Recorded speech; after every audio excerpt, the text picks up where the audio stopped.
से दी जाती हैं, अलग अलग तरीकों से दी जाती हैं, जिसमें इन्हें ये बताया जाता है कि नहीं, विद्यार्थियों में वे विद्यार्थी जो कि अपने हितों की मांग कर रहे हैं, वे कोई कमतर विद्यार्थी हैं, उनके तो बस की नहीं था, इसलिए वो वहां बैठे हुए हैं।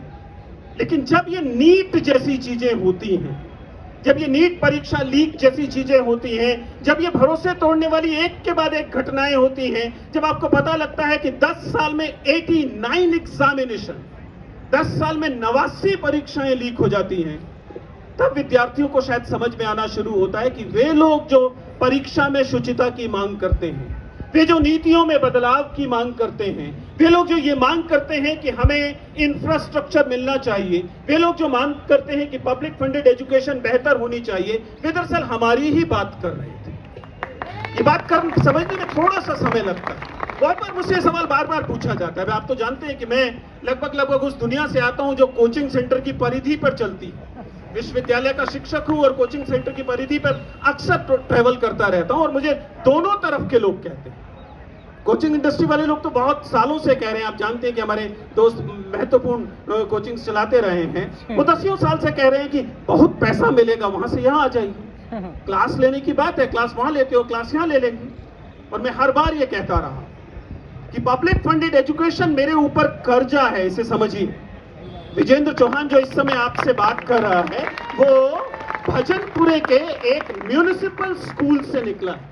कितने लोग यमुना पार से हैं? Make a little loud cheer, Yamuna पार। तो भजनपुरे के एक म्यूनिसिपल स्कूल से पढ़कर एक मजदूर का बेटा अगर आज विश्वविद्यालय का शिक्षक है, जिसे लोग इतना ज्यादा सुन सकते हैं, तो इसलिए कि वह म्यूनिसिपल स्कूल से निकला, फिर सरकारी स्कूल में पहुंचा, government boys senior secondary school Sarai Rohilla, उसके बाद वह पब्लिक फंडेड यूनिवर्सिटी में पहुंचा, my lovely university of Delhi. उसने मुझे इस लायक बनाया कि मैं आज आपसे बात कर सकूं। अब ऐसे में ये पब्लिक फंडेड एजुकेशन मेरे ऊपर इस पूरे समाज का कर्जा है।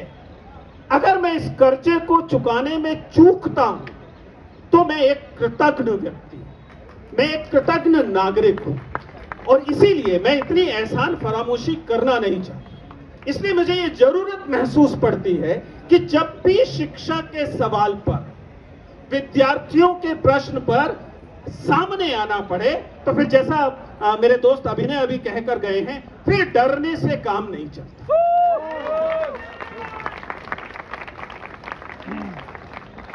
मैं अब अगले 10-15 मिनट जिन चीजों पर